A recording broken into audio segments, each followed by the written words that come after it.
Hola, mi amado hermano, ¿cómo estás? El Señor te bendiga. Soy el pastor Saulo Zúñiga de la Iglesia Cristiana Alfa y Omega.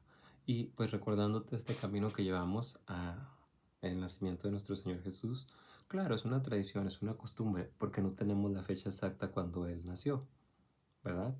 Se habla del censo que se llevó a cabo, que está registrado, pero no tenemos bien exacta la fecha. Sin embargo, pues la tradición nos ayuda para poder hacer esto que estamos realizando ahorita. Y este devocional lo grabo con mucho respeto. De hecho, tengo a varios de mis amigos que son católicos y tengo unas conversaciones con ellos muy interesantes, llenas de mucho respeto, ¿sí? Mi amigo Francisco Javier Lozoya y algunos otros de ellos que por creencia tienen en práctica, su práctica, el catolicismo. ¿Ven? Ellos practican su catolicismo y ellos saben que soy un cristiano evangélico, sin embargo podemos tener eh, pláticas muy interesantes de su doctrina bíblica y yo trato de también de exponer mi doctrina bíblica y tenemos estas conversaciones, hay veces esos, pues no debates, sino que cada uno de nosotros expone lo que uno considera es la verdad. Eh, Algunas veces ellos me han ayudado a tratar de entender y me han entregado parte de su doctrina, am, de las cosas que ellos estudian, de sus folletos. Y tengo aquí algunos. Por ejemplo, tengo este que dice aquí, Cristo fundó una sola iglesia, la Iglesia Católica, hace 2000 años. Pruebas bíblicas e históricas. Este es el folleto 5, ¿vale? Y por ejemplo, te voy a leer una parte que dice acá abajo. Dice, Cristo no escribió una Biblia. Cristo no escribió una Biblia, sino que fundó una iglesia. Formó hombres y los mandó a hablar y actuar en su nombre y autoridad. Segunda Timoteo 2, Lucas 10:16, Mateo 28:19, Juan 10:19 al 23. Dice, Cristo no escribió una Biblia. Así dice aquí abajo. Te lo muestro. Cristo no escribió una Biblia, sino que fundó una iglesia, formó hombres y los mandó a pecar.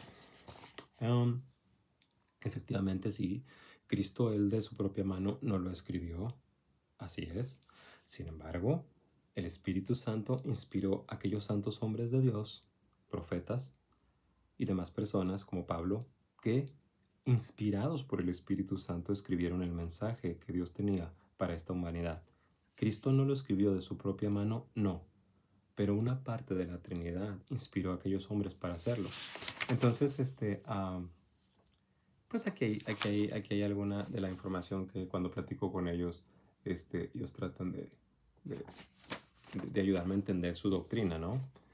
Tengo otro que me han entregado también, que es que dice la Biblia acerca de las imágenes santas.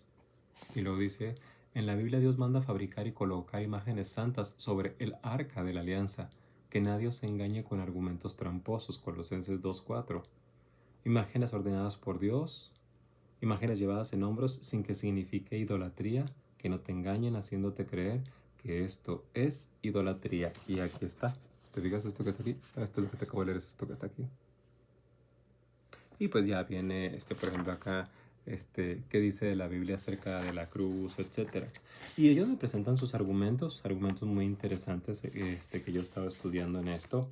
Otro que me han entregado es que dice, ¿cuál es la verdadera iglesia de Cristo? ¿Qué dice la Biblia y la historia?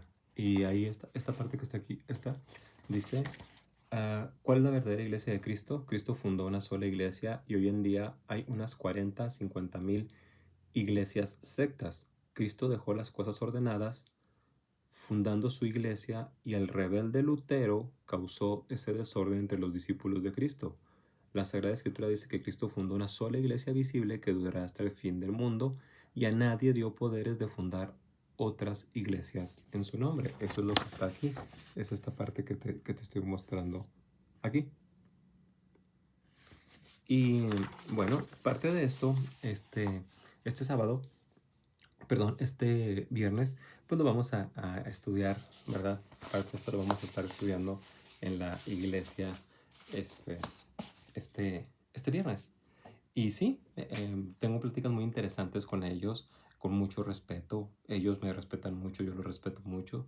Y al final concluimos en que ellos tienen su práctica doctrinal, su doctrina bíblica. Yo tengo mi doctrina evangélica, centrada en Cristo, centrada en el Espíritu Santo, centrada en la Escritura, sola gracia, lo que Lutero, parte de lo que Lutero dijo, y no dejamos de ser amigos, seguimos siendo amigos, muy buenos amigos, por cierto, pero ellos tratan de revelarme sus creencias y yo trato de darle las mías. Y como ellos dicen, bueno, mira, al final de cuentas, Dios dirá quién es el que tiene la razón.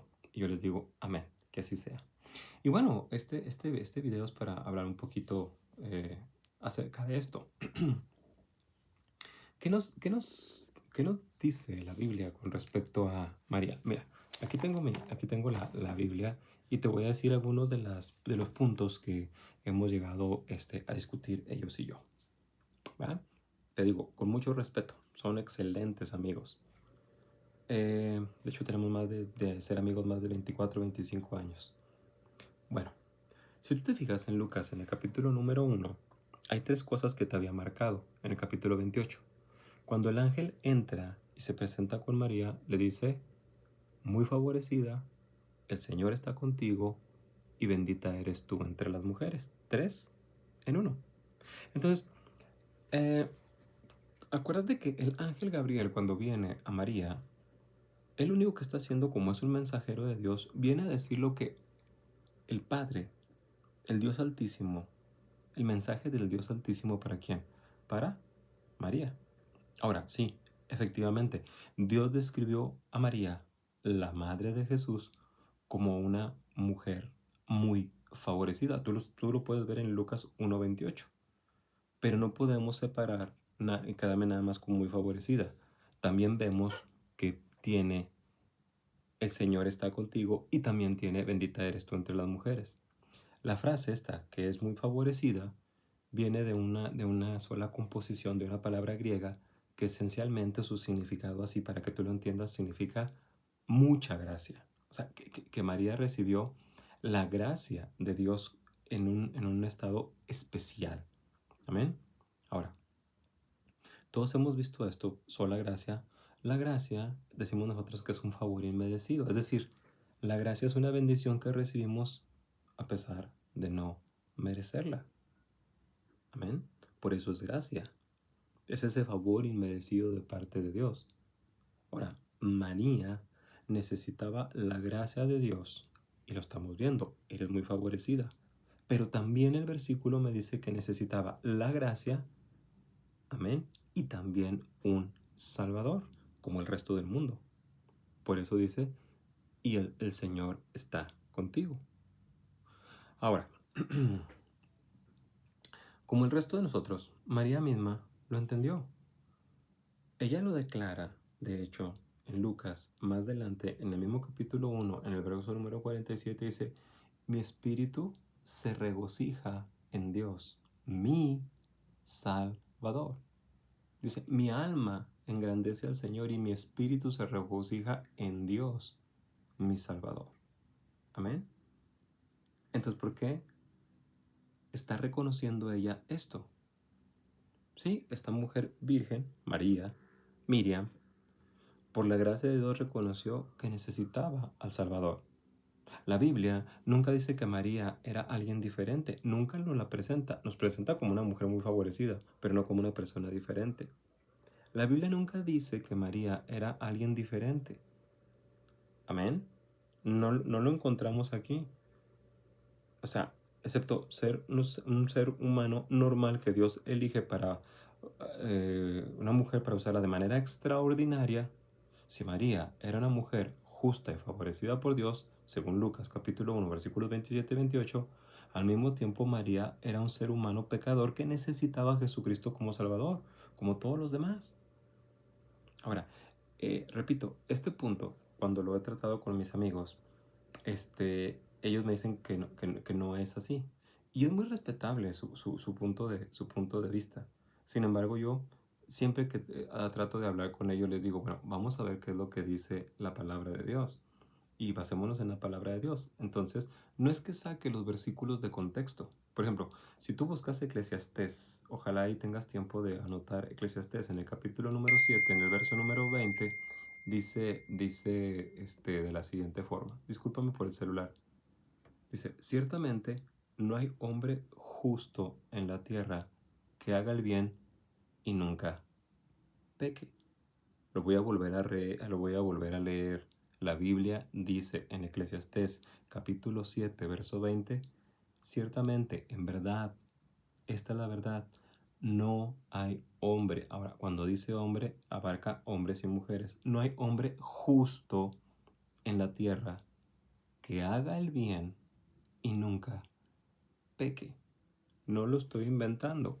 Lo tenemos en Eclesiastés, en el capítulo número 7, en el verso número 20, y no estoy sacando de contexto al versículo. Déjame lo pongo aquí para que tú lo puedas. Espero y tengas ahí a la mano la Biblia para que lo puedas leer. Y me gustaría, para no estarlo moviendo acá en la, en la, en la Biblia que tengo aquí, dice, aquí lo tenemos, es el libro de Eclesiastés. Y si tú te fijas en el versículo número 20, aquí lo tenemos. Entonces, la misma Biblia me dice que no hay una persona justa, una sola persona. El único justo es Jesús. Entonces, sí, María se ve muy favorecida por Dios, la gracia inmerecida, ese favor inmerecido está sobre ella, algunas características específicas tenía esta doncella, esta virgen, para ser escogida por Dios, para ser la madre del Salvador. Amén. Ahora, si Eclesiastés me dice que no hay ni un justo, no hay un hombre justo, Romanos 3:23 nos lo vuelve a recordar, dice, por cuanto todos pecaron, están destituidos de la gloria de Dios, todos, incluyéndola a María, incluyéndome a mí. En el 6, capítulo 6, en el verso 23 dice, porque la paga del pecado es muerte, mas la dádiva de Dios es vida eterna en Cristo Jesús, Señor nuestro. Y Primera de Juan en el capítulo 3, en el verso número 8, no, Primera de Juan capítulo 1, verso 8, dice, si decimos que no tenemos pecado, nos engañamos a nosotros mismos y la verdad no está en nosotros. Cuando yo tenemos estas conversaciones y yo les digo a mis amigos estos versículos, me dicen, es que no es así. Ella era una mujer excepcional, era una mujer extraordinaria, por eso Dios la escogió, etc. Y bueno, muy bien. Era una mujer excepcional, tendría algunas características en las cuales Dios se basó para verla y decir, ella es.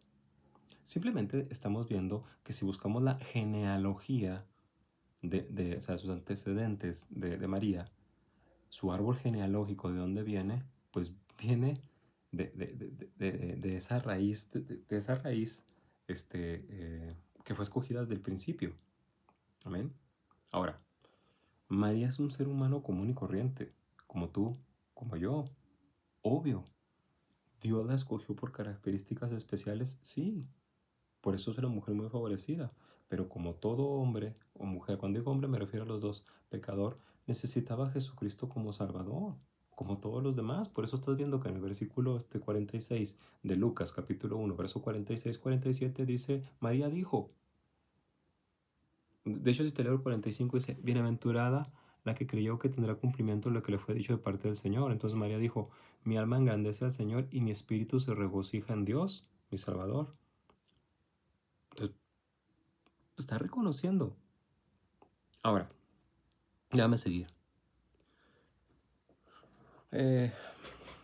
Otra de las cosas que tratamos es con respecto a esa inmaculada concepción, ¿de acuerdo? O sea, la Virgen María tuvo una concepción inmaculada. La Biblia no sugiere que el nacimiento... vamos otra vez. La Virgen María no tuvo una inmaculada concepción. La Biblia no sugiere que el nacimiento de María fuera otra cosa aparte de un nacimiento humano normal. La Biblia absolutamente se menciona nada de esto. Amén. Eh, María era virgen cuando dio a luz a Jesús. Sí, Lucas capítulo 1, verso 34 y 38 nos lo describe. Pero no fue virgen permanentemente. Y estoy hablando de su condición, ¿ok?, física. De hecho, la idea de la, yo les he dicho a mis amigos, la idea de la virginidad perpetua de María, pues vamos, dentro de el estudio de las escrituras que nosotros como cristianos evangélicos hacemos, no encontramos esta virginidad perpetua. O sea, no es algo que lo encontremos aquí bíblico. Y no es que estemos sacando de contexto los versículos. De hecho, Mateo en el capítulo 1, el verso 25, dice que José no la conoció y conocer las relaciones hasta que dio a luz a su hijo primogénito y le puso por nombre Jesús. Si es su hijo primogénito, entonces se le dice primogénito al primero en una línea de más hijos. Si tú tienes un solo hijo, sí es tu primogénito, pero es tu único hijo. Entonces, ahorita vamos a ver en la palabra de Dios de que nos dice los hermanos, las hermanas de Jesús. Ahora, obvio, cuando tenemos esta plática ellos me dicen, sí, pero está haciendo una referencia a aquellos que lo aceptan como Salvador, no necesariamente que hayan salido de María. Pero el capítulo 1, el verso 25 de Mateo nos dice que en este caso José la respetó hasta el momento en que Jesús nace. Amén. Entonces, si hablamos de José, cuando nos dice, pero no la conoció hasta que dio a su hijo primogénito y le puso por nombre Jesús, la palabra está indicándonos, enseñándonos o mostrándonos que José y María tuvieron relaciones sexuales normales después del nacimiento de Jesús. Ahora, este es un punto de mucha controversia que platicamos mis amigos y yo. Y algunas de las veces, obvio, también hay cierto malestar, hay cierta molestia, enojo de parte de ellos, porque pues hemos llegado al momento en el que ellos me han dicho que pues, lo que estoy diciendo yo es una blasfemia, ¿no? Y les digo, bueno, pues es que estamos platicando y ustedes me están mostrando lo que ustedes creen. O sea, tengo todo lo que ellos me hacen llegar, este, tengo de Jesucristo o sea, tengo. Y les digo, bueno, si que ustedes quieren tener esta conversación conmigo, la vamos a tener, pero yo voy a respetar los puntos que ustedes me expongan, los voy a escuchar y yo quiero exponer los míos, pero quiero que también me escuchen. Y en ningún momento trato de ofenderlos. Lo único que hago es, pues, les expongo lo que he encontrado en la palabra de Dios, lo que he estudiado en la palabra de Dios. Entonces, no es que sea una blasfemia, estoy hablando de lo que he encontrado. Entonces, algunas de las veces, cuando tenemos esta conversación, me dicen ellos, es que estás torciendo la palabra, estás sacando de contexto los versículos. Digo, bueno, sigamos leyendo. A ver, entonces, yo les digo a ellos, si María permaneció virgen siempre, o sea, la Biblia nos marca que permaneció virgen hasta el nacimiento de Jesús, hasta el nacimiento del Salvador. Pero más tarde, según la Biblia, José y María tuvieron otros hijos. Jesús tuvo a otros medios hermanos.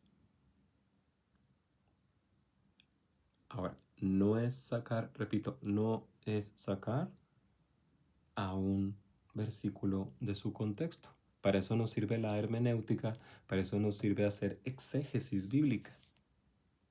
tanto la exégesis bíblica como, o sea, para poder entender las palabras, cómo se dijeron, cuándo se dijeron, a quién se dijeron, cuál era el momento histórico, en qué momento se dijeron, etcétera, nos ayuda a poder entender todo esto. Si buscamos nosotros Mateo, vamos a ver si podemos hacer esto. Mateo, en el capítulo número 13, miren, hermanos. Mateo, capítulo número 13, dice de la siguiente forma. Ojalá y ustedes tengan la Biblia ahí a la mano. Mateo 13, en el versículo... Aquí está. Váyanse conmigo, hermanos, por favor. Hasta el verso número 53. Dice: Sucedió que cuando Jesús terminó estas parábolas, se fue de allí. Y llegando a su pueblo, estoy leyendo la Biblia o sea, esta Biblia, que es la versión de las Américas, ¿de acuerdo? Bueno, dice: y llegando a su pueblo, les enseñaba en la sinagoga de ellos, de tal manera que se maravillaban y decían: ¿de dónde obtuvo tal sabiduría y estos poderes milagrosos? Y luego, aquí dicen algo. Pongo un separador aquí, hermano. Dice: ¿sí? ¿No es este el hijo del carpintero? ¿Sí? Estoy leyendo el versículo 55, 5:5. ¿No es este el hijo del carpintero? ¿No se llama su madre María y sus hermanos Jacobo, José, Simón y Judas? ¿No están todas sus hermanas con nosotros? ¿Dónde pues obtuvo todas estas cosas? Y se escandalizaban a causa de él, pero Jesús les dijo: no hay profeta sin honra, sino en su propia tierra y en su casa. Y no hizo muchos milagros allí a causa de la incredulidad de muchos. Amén. Ahora, bueno, vamos a ver. Él está en su pueblo, es decir, en Nazaret. ¿Estamos de acuerdo? Y cuando nos dice en el versículo 55 sus hermanos, ok, probablemente José ya había muerto. No nos menciona aquí nada con respecto a José. Pero si tú buscas en capítulo 12 de Mateo, dice el verso número 46, 12:46. Mientras Jesús aún estaba hablando a la multitud, su madre y sus hermanos estaban afuera deseando hablar con él. Y alguien le dijo, tu madre y tus hermanos están afuera y te quieren hablar. Pero Jesús respondió al que le informó: ¿quién es mi madre y quiénes son mis hermanos? ¿Sale? Y ahorita te voy a tratar de explicar. Y extendiendo la mano hacia sus discípulos dijo: miren, aquí está mi madre y mis hermanos, porque cualquiera que hace la voluntad de mi Padre que está en los cielos, ese es mi hermano y mi hermana y mi madre. ¿Ok? Entonces, vamos a analizar esto. Estamos hablando de medios hermanos de Jesús. Amén. Mateo los conecta de forma explícita ¿con quién? Con María. E indican que no eran primos. ¿De acuerdo? No eran primos ni hijos de José de un matrimonio previo. No nos dice absolutamente la Biblia nada acerca de eso. ¿Estamos de acuerdo? Muchos imaginan que, que eran fruto de otro matrimonio de José, pero no tenemos ninguna referencia bíblica a eso. Ahora, Mateo y Marcos dan los nombres de 4 de los hermanos de Jesús y mencionan también que tuvo hermanas. Mateo 13, 55, Marcos 6, 3. Ahora, aquí está el versículo que crea controversia. El versículo dice, cuando extiende la mano y dice, y lo señala a los que están ahí, que dice que esos son sus hermanos y esa es su madre. Jesús no repudia aquí a su familia terrenal. En ningún momento está repudiando a su familia terrenal. En cambio, él enfatiza algo aquí sumamente interesante, la supremacía y la eternidad que tienen las relaciones espirituales. Amén. Entonces, va, listos. A ver si con esto puedo hacerlo un poquito más claro. Después de todo, incluso su propia familia lo necesitaba como qué, como un salvador. Entonces, él está marcando esto. Es lo que yo platico con mis amigos. Ahora, cuando él habla de hacer la voluntad del Padre, no se trata de la salvación por obras, porque ustedes al leer el libro de Romanos, la carta de Pablo a los romanos, nos dice que la salvación no es por obras. La salvación es por fe. Es decir, tener fe en la vida, muerte y sacrificio de Jesucristo para redimirnos de nuestros pecados y librarnos de la ira de Dios. No hay ninguna obra, porque la única obra, el que la pudo realizar fue Jesucristo en la cruz. Somos salvos, hermanos, a través del sacrificio de Jesucristo en la cruz. Amén. No es por obras, es por gracia. Es por tener fe en Él. Ahora, no se trata de la salvación por obras. Hacer la voluntad de Dios es evidencia de la salvación que viene a la vida de la persona porque por gracia. Amén. Ahora, su familia lo está reconociendo como que necesitaban a quién, a Jesús como Salvador. Sí, si ustedes van a Juan, en el capítulo número 7 de Juan, fíjense, hermanos, capítulo número 7 de Juan, en la fiesta de los tabernáculos, es Juan capítulo 7. Fíjense ustedes, ahí hermanos, dice, después de esto Jesús andaba por Galilea, pues no deseaba andar por Judea porque los judíos lo querían matar. La fiesta de los judíos, la de los tabernáculos, estaba cerca. Por eso los hermanos de Jesús, le dijeron, sal de aquí y vete a Judea para que también tus discípulos, hermanos, Jesús, discípulos. ¿Estamos de acuerdo? También, o sea, los hermanos están hablando con Jesús y mencionan a los seguidores como discípulos.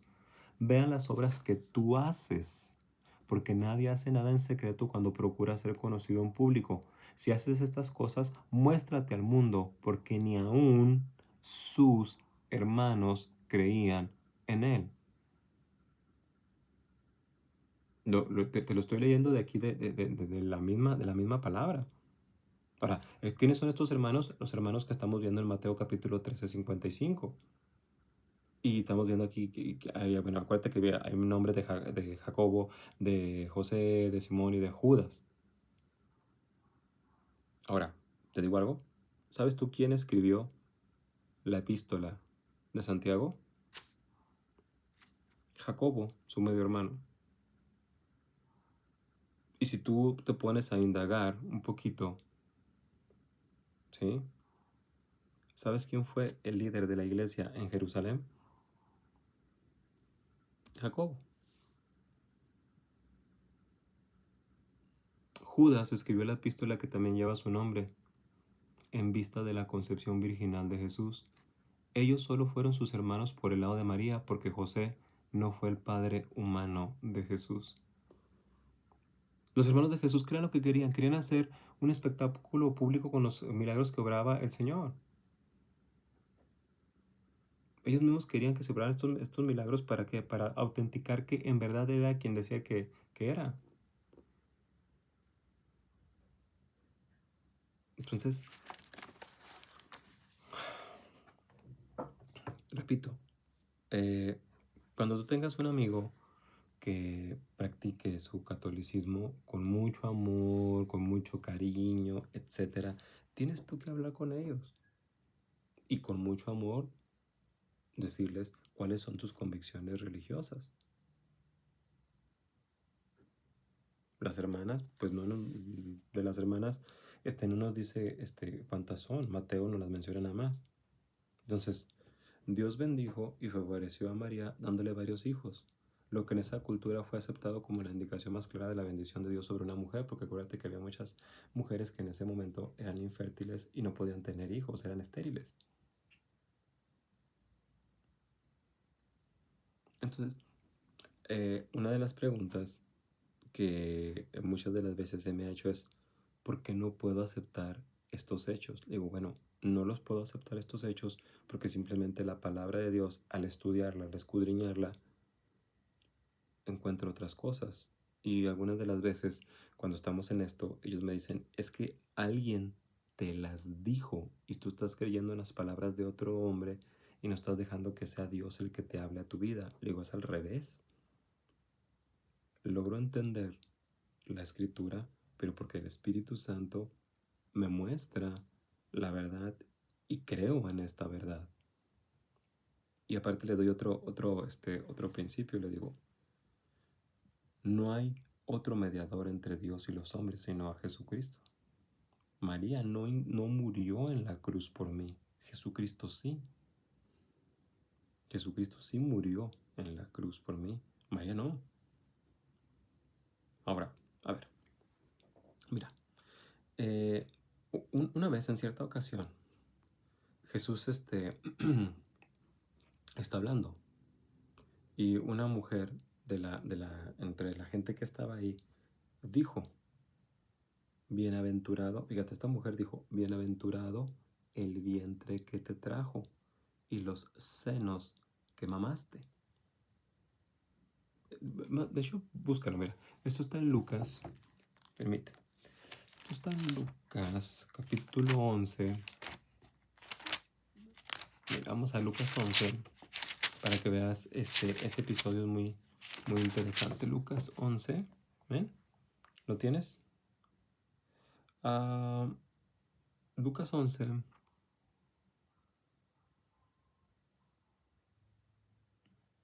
Es a partir de, bueno, después tú lo puedes leer, ojalá estés anotando.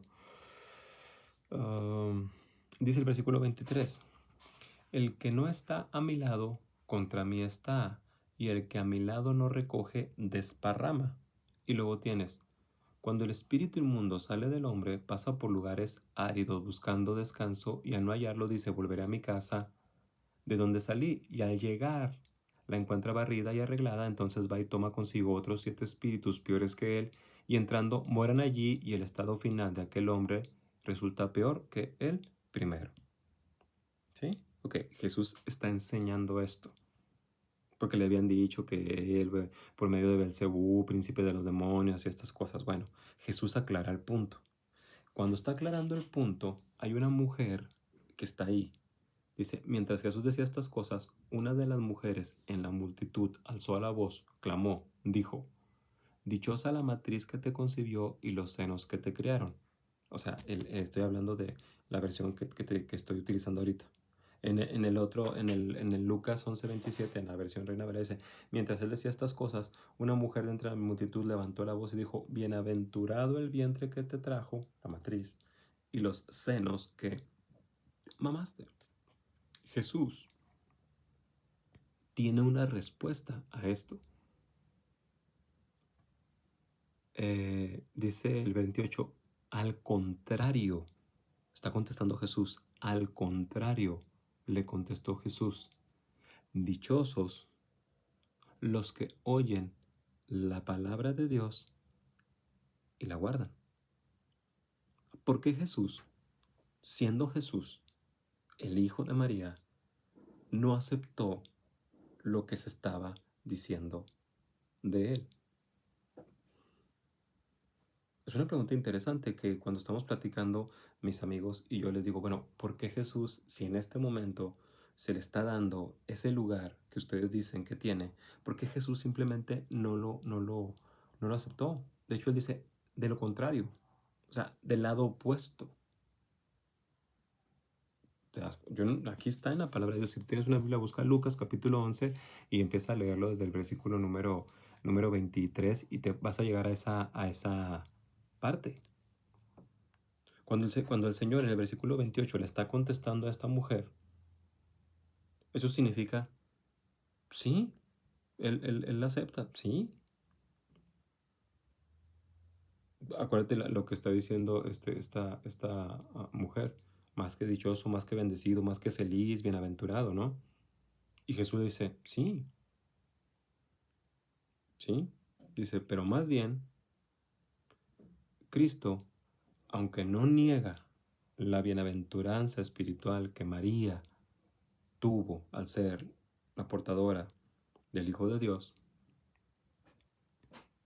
tampoco está tolerando una elevación de su madre como un objeto de veneración. Vuelvo a repetir para tratar de aclarar el punto. Cuando esta mujer dice, lo voy a volver a leer, ojalá y me estés poniendo atención, estés anotando, y esto es para decirte, fíjate, estoy hablando de mi plática que tengo con mis amigos. Mientras él decía estas cosas, esta mujer clama, habla recio y dice, bienaventurado el vientre que te trajo y los senos que mamaste. Jesús no está diciendo que no. Dice, sí, efectivamente sí, porque eso viene del Padre y la escogió a ella. Pero sin embargo les quiero decir algo. No estoy de acuerdo y no acepto que la quieran venerar o que la lleven a qué. O que le den un mayor honor o que la veneren. ¿Sí me explicó? O sea, él está diciendo no. La relación de María con Jesús como su madre física no le confirió mayor honor, mayor estatus que la bienaventuranza común a todos los que oyen y obedecen la palabra de Dios. ¿Te das cuenta? Qué importante, ¿no? Que mismo Jesús aclara el punto. Yo creo que dentro de los diferentes versículos que podemos ver, no hay una mejor oportunidad, un mejor versículo para Jesús de declarar que sí, María era digna de alabanza y eh, sí era digna de reconocimiento, sí, de alabarla, sí, de adoración, sí. Pero Jesús dice algo. O sea, de lo contrario, son más bienaventurados los que oyen la palabra de Dios. Fíjate bien, los que oyen la palabra de Dios y la guardan, la viven. Lucas capítulo 11, verso 28. Para Jesús la obediencia a la palabra de Dios era más importante que ser la mujer que lo dio a luz, que lo trajo al mundo como el Salvador. Este es un versículo que muchas de las veces trato de platicar con mis amigos, ¿no? Te repito, yo simplemente expongo en lo que yo creo y ellos exponen en lo que ellos creen.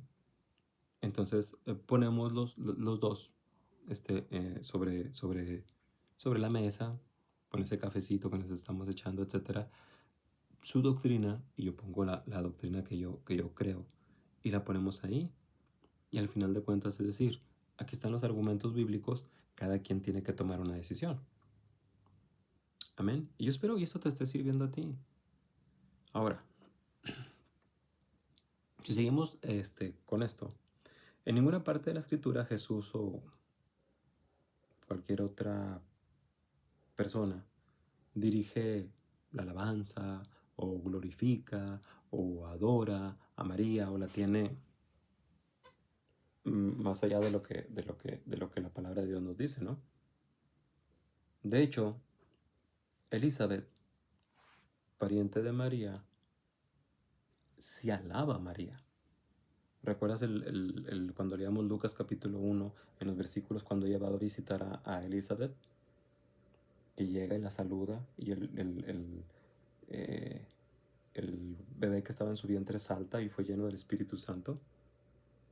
Y Elizabeth, en Lucas capítulo 1, los versos 42, acuérdate, ya los leímos, bueno, ya los hemos leído, 42, 44, sí, Elizabeth hace una especie de alabanza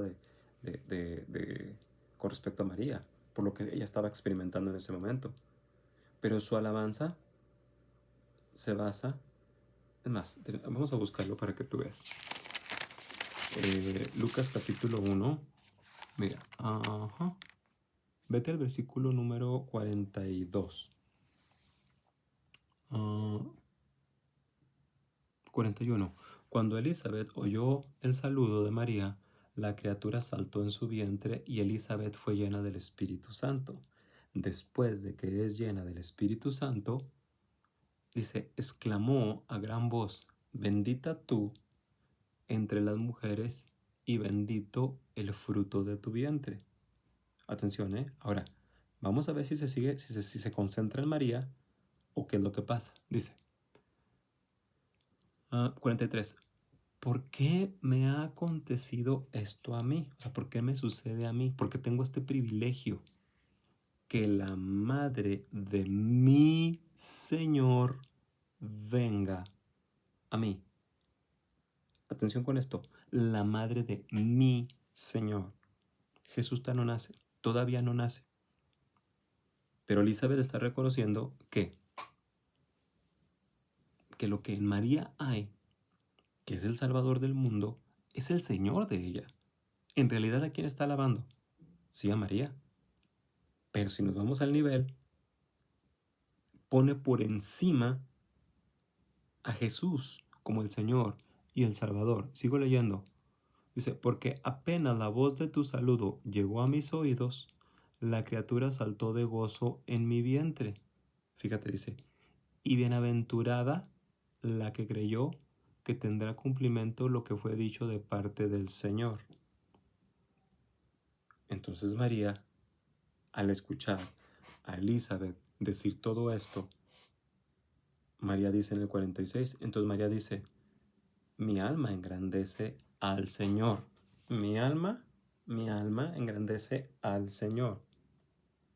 Y mi espíritu se regocija en Dios, mi Salvador. ¿Te das cuenta? Entonces, su alabanza se está basando en la bendición de dar a luz a el Mesías, al ungido de Dios, al Salvador del mundo. No se basa en ningún momento en decir, oh María, tú eres. No. Reconoce lo que está pasando, lo que está pasando con María, pero no se queda ahí. De hecho, al quien le está dando la gloria, al quien está alabando, quien está reconociendo a quién, al Mesías que está en María. De hecho, después de esto, tú estás viendo que la misma María empieza a entonar un canto de alabanza y de adoración. Y en su canto pronunció, fíjate bien, exaltó la misericordia, la fidelidad, la atención a aquellos de humilde corazón. Ahora, cuando tú lo empiezas a ver, dice, porque ha mirado la humilde condición de esta su sierva, pues desde ahora en adelante todas las generaciones me tendrán por bienaventurada, porque grandes cosas me ha hecho el poderoso, y santo es su nombre, y de generación en generación su misericordia para los que le temen. Ha hecho proezas con su brazo, ha esparcido a los soberbios en el pensamiento de sus corazones, ha quitado a los poderosos de sus tronos, y ha exaltado a los humildes, a los hambrientos ha colmado de bienes, y ha despedido a los ricos con las manos vacías, ha ayudado a Israel su siervo para recuerdo de su misericordia, tal como dijo a nuestros padres, a Abraham y a su descendencia para siempre. En algún momento está diciendo ella, adórenme a mí, glorifíquenme a mí, véanme a mí. En ningún momento, en ningún momento, en ningún momento está haciendo eso. Este canto de alabanza está dirigido completamente ¿a quién? A Dios, al Salvador.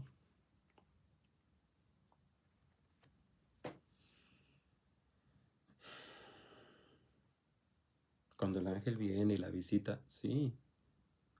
De hecho, Lucas está registrando. Acuérdate que Lucas era médico y él como buen médico que era, juntaba las evidencias para poderlo hacer. Cuando el ángel, Gabriel, viene a María y le dice que va a dar a un hijo y ese hijo va a ser el Salvador, María no estaba segura de cómo podía hacer esto. Ella le pregunta al ángel, ¿cómo va a ser posible? Si en verdad ella tenía esas características divinas, ella ya tendría que saber que era la madre del Salvador. María no estaba segura de cómo podía pasar esto. Ella dice, soy virgen, nunca no conozco varón, nunca he estado con un varón. Cuando el ángel Gabriel le dice que el niño sería concebido por el Espíritu Santo, María responde y dice, bueno, pues aquí está la sierva del Señor, hágase conmigo conforme a tu voluntad. Y el ángel se va de su presencia. María respondió con fe y con la disposición de someterse y sujetarse al plan de Dios. Ella se sujetó al plan de Dios. No Dios se sujetó al plan de María. Nosotros también debemos tener una fe similar en Dios y seguirlo confiadamente. Eso es lo que hemos platicado. Mira, no hay tanto tiempo, que ya se alargó, pero te voy a dar un punto. Cuando los pastores van a buscar al que había nacido, no fueron a buscar a María, fueron a buscar al rey de los judíos que había nacido. No fueron a adorar a María, fueron a adorar al Rey de Reyes y al Señor de Señores. Los magos no llevaron esos presentes a María, se los llevaron a Jesús.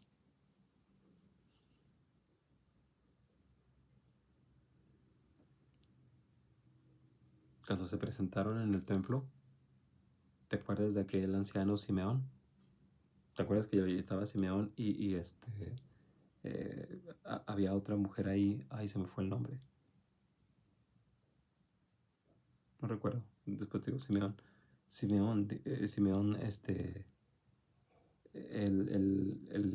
habla de él. No hace referencia a María. Por eso, pues, te digo, se hizo muy largo esto, pero espero y en verdad te cause mucha bendición.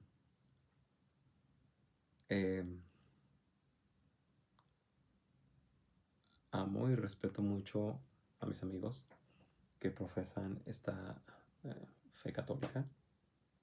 Ellos saben que los respeto mucho. He tenido conversaciones muy interesantes, tienen argumentos muy interesantes. Y como quiero terminar esto que estoy grabando de varios días de la siguiente forma. Cuando tenemos estas pláticas, porque no son ni discusiones, son pláticas con respeto. No creas tú que es pelearnos, nah, para nada, es con mucho respeto. Al final, algunas de las veces ellos dicen, bueno, al final del tiempo, vamos a ver quién tiene la razón. Y bueno, amén, estoy de acuerdo. ¿Y sabes cómo concluyo yo este tipo de pláticas, este tipo de conversaciones? Y le digo, bueno, ¿sabes qué? Sigue estudiando tu Biblia y mi esperanza en Cristo Jesús y a través del Espíritu Santo es que en algún momento de tu vida encuentres la verdad y que Dios me permita también encontrar la verdad. Y como dice su palabra, la verdad te hará libre a ti y me hará libre a mí. Que su Espíritu Santo nos la enseñe para que podamos tomar una buena decisión.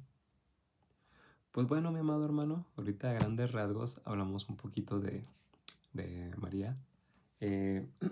Algunos de estos folletitos pues vamos a ver el viernes, con mucho respeto, ¿sale? Porque no se trata de a nuestros hermanos pelearnos con ellos. Bueno, no se trata de no son nuestros hermanos. No se trata de pelearse con la gente, se trata de exponer la ¿verdad? Y no tengan miedo, dice el Señor, no tengan miedo, porque lo que se tenga que decir en ese momento, Dios lo pondrá. Amén. Pero es muy importante que estudiemos la Escritura para poder tener nosotros la convicción por medio del Espíritu Santo y la Escritura en lo que creemos. Soy el pastor Saulo Zúñiga de la Iglesia Cristiana Alfa y Omega. Dios te bendiga y si nos permite Dios, el día de mañana nos volveremos a encontrar. Bendiciones.